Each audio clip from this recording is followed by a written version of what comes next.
आज हम शैक्षिक तकनीकी के मूलाधार के बारे में आपको जो सब्जेक्ट है उसमें प्रणाली उपागम टॉपिक के बारे में चर्चा करना है।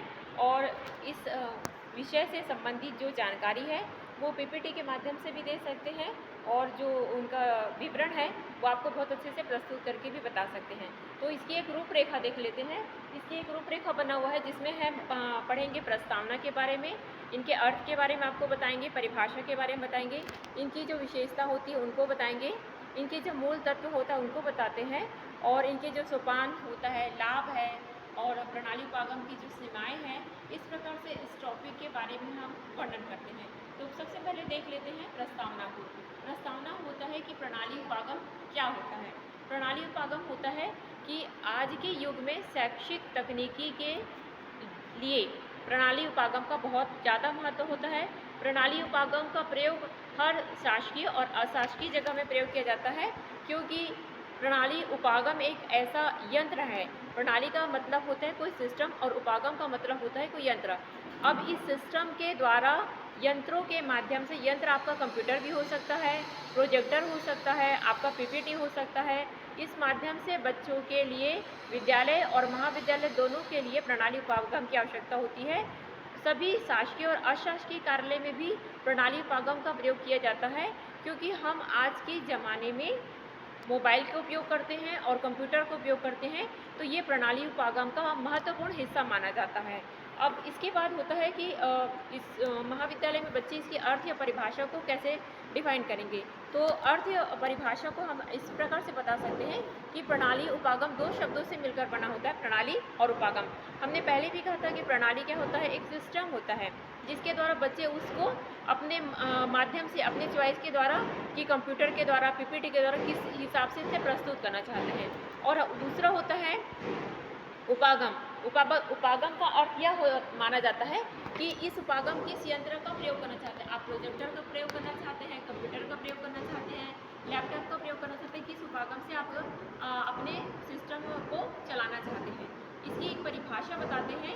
परिभाषा डॉक्टर कुमार के शब्दों में अगर बताया जाता है तो शैक्षिक तकनीकी जो होता है वो एक ऐसा प्रशिक्षण या समस्या समाधान के लिए प्रयोग किया जाता है जो बच्चे अपना मटेरियल को कंप्यूटर के माध्यम से कोई समस्या को डालते हैं, तो कंप्यूटर में उस समस्या का समाधान लिखते हैं या टाइप करते हैं, और उस समस्या का समाधान करने के बाद, जैसे एग्जाम्पल के लिए पीपीटी बनाते हैं या फिर आप और कुछ WPS को कुछ बनाना चाहते हैं, तो उस समस्या को बनाने के बाद आप जब कंप्यूटर को बाहर निकालते हैं तो हिंदी में इसको अदा प्रदा कहा जाता है।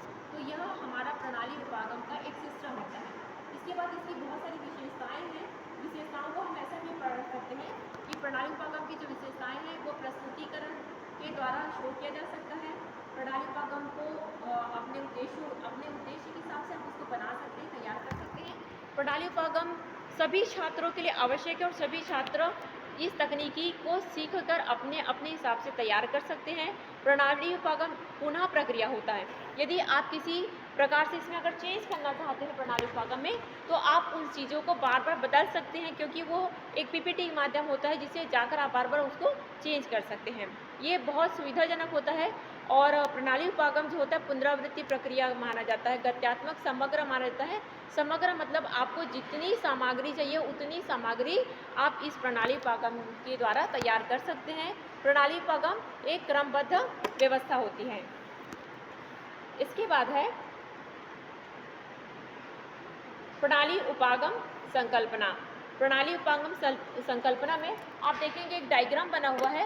इस डायग्राम का मतलब होता है कि प्रणाली अभियांत्रिकी होता है, प्रणाली का विश्लेषण होता है, उपागम होता है, और इसका आप लोगों का लिखा है ऑपरेशनल शोध। इसका मतलब होता है कि अभियांत्रिकी मतलब यंत्र के द्वारा। यंत्र आपके पास कौन सा यंत्र मौजूद है। बहुत सारे बच्चे इसको कंप्यूटर की जगह मोबाइल में बनाना पसंद करते हैं।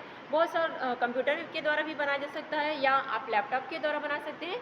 किसी भी आप यंत्र में इसका उपयोग कर सकते हैं। विश्लेषण का मतलब होता है कि आपके पास जितनी मटेरियल है आप उतना मटेरियल या अपनी सामग्री को उस पीपीटी के माध्यम से या उस समस्या को समाधान करने के लिए, व्याख्या करने के लिए उतनी समस्या को बनाया जा सकता है, डाला जा सकता है। प्रणाली उपागम, फिर वही पूछा उपागम मतलब आपका जो सिस्टम है वो किस यंत्र का प्रयोग करना चाहता है। प्रोजेक्टर से डायरेक्ट बताना चाहते हैं, यूट्यूब से बताना चाहते हैं, टीवी के माध्यम से बताना चाहते हैं, समाचार के माध्यम से बताना चाहते हैं, या फिर अपने लैपटॉप या कंप्यूटर के माध्यम से या पीपीटी के माध्यम से, जैसे भी आप बताना चाहते हैं, वे सभी प्रणाली उपागम।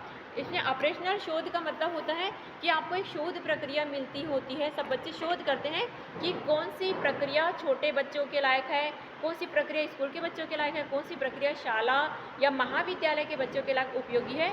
बड़े बच्चे हमेशा पीपीटी के माध्यम से अपना चीज़ों को पढ़ना पसंद करते हैं।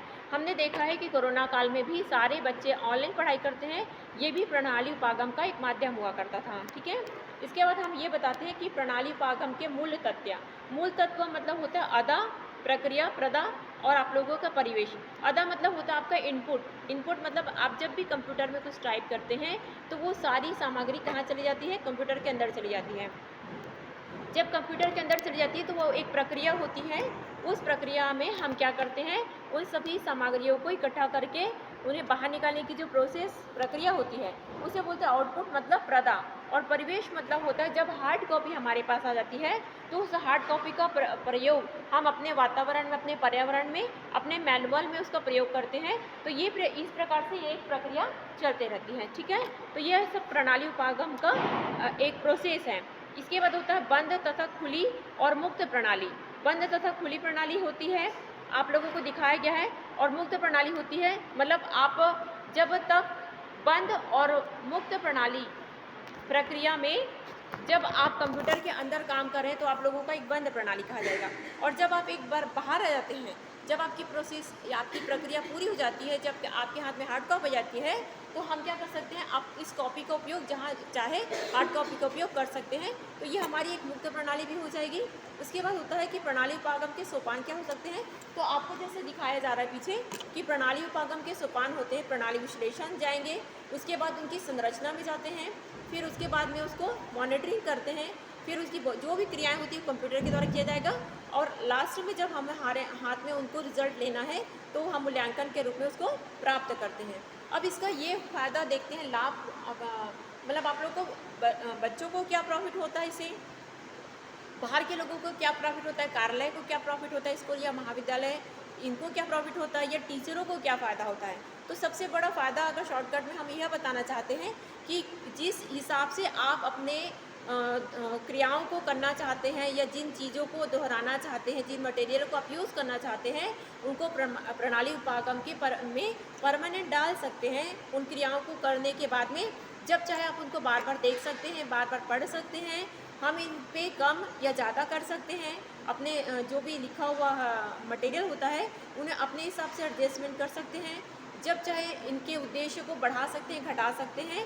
और हम क्या कर सकते हैं, अपने साधनों के हिसाब से आप प्रोजेक्टर में भी इसको पढ़ा सकते हैं, कंप्यूटर में भी पढ़ा सकते हैं, या फिर अपने स्टूडेंट को जिस हिसाब से पढ़ाना चाहे उस सुविधा के हिसाब से उसको पढ़ा सकते हैं। बहुत सारे इनके और फ़ायदे होते हैं। सीमाएँ ये होती है कि इसको बनाने में समय जो काफ़ी लग सकता है और बहुत महंगी भी प्रणाली है। अगर इसके पास किसी स्टूडेंट के पास मोबाइल या इस कंप्यूटर नहीं है तो यह प्रणाली उपागम थोड़ा उनके लिए कठिन समस्या बन सकती है।